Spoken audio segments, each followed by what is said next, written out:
In September 2022, Lakshman Narasimhan, an Indian, was named as the CEO of global giant chain of coffee houses Starbucks. He is among the numerous Indians such as Satya Nadella, Sundar Pichai, Leena Nair, Indra Nooyi, who are working for the American companies in top positions. These news must be filling eyes of every Indian with pride and hope. But are these moments really celebratory?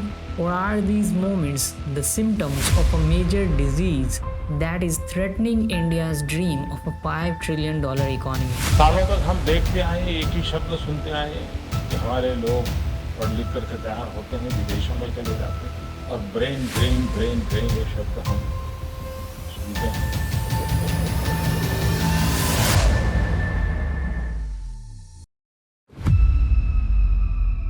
Brain drain term was first defined in 1963 by Royal Society. It simply means migration of a country's intellectual and skilled people to a different country.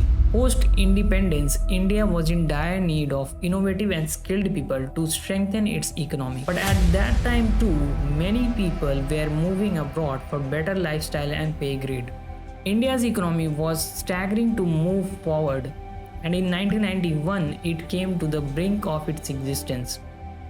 The astronomical prices of oil due to Gulf War and the drop in remittances by Indians living abroad had made a void in India's forex reserves. India only had $6 billion that could meet India's import for only 2 weeks. At that time, India's top 3 categories of imports were lifestyle and clothing, stones and glasses, and vegetables. The shutdown of the country's import would have caused a total apocalypse.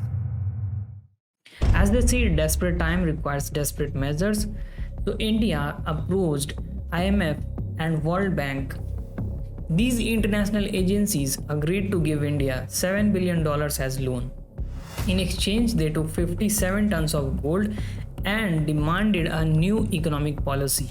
The finance minister of that time, Dr. Manmohan Singh, drafted the new economic policy, which was mainly focusing on opening up of the India's economy for global businesses.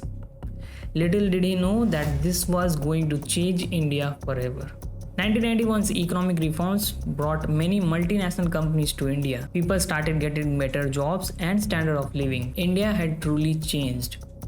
This change in India's business landscape had slowed down the brain drain phenomena for a while.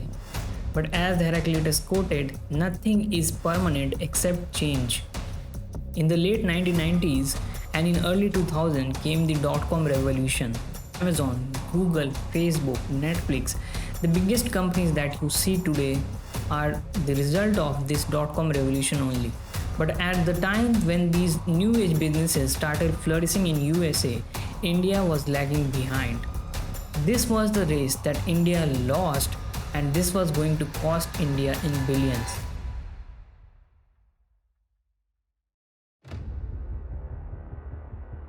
In December 21, Modi government tabled a report in parliament that reveals that more than 8 lakh Indians have given up their passport and settled in abroad. Well, 8 lakh might seem a very small number if we look at the India's humongous population.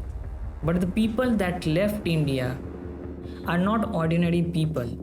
These are among the brightest minds, highly skilled, and among the richest people of country.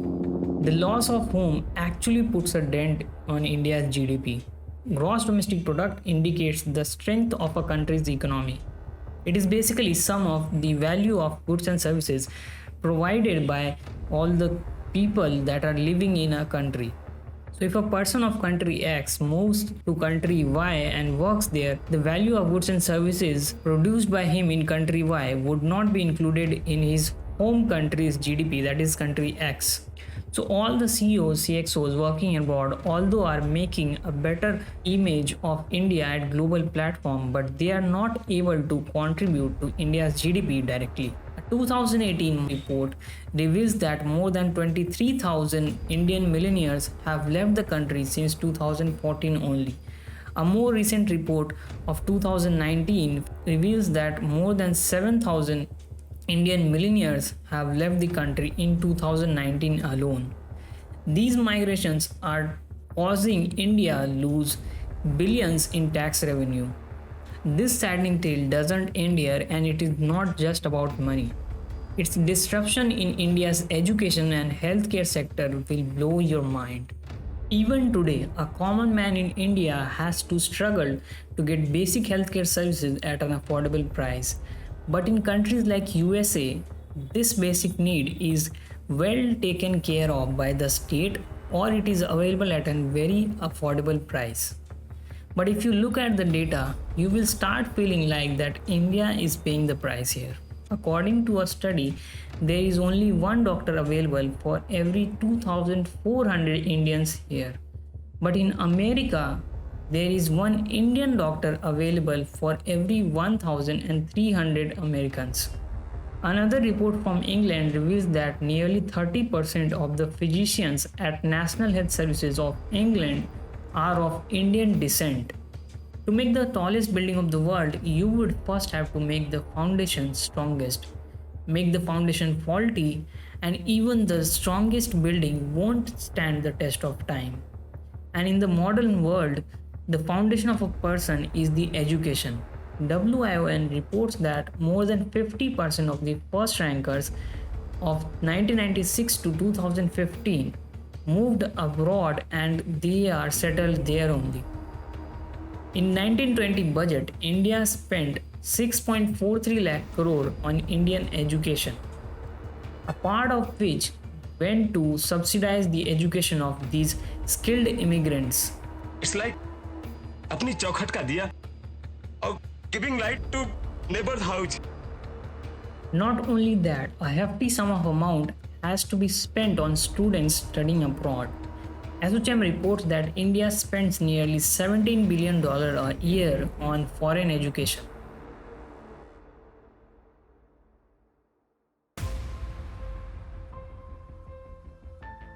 For a country like India, which has, as per the official estimates, more than 262 million people under the poverty line and more than 7% unemployment, brain drain might not seem an alarming problem that country would address. But know that the only that team wins which has the best players. And brain drain is actually a war. The war for the best human capital. And this war is only beginning.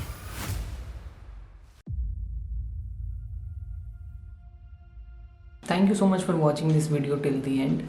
This video took way more effort than initially what I thought. So if you like this video, don't forget to hit that like button, and I will see you in the next video.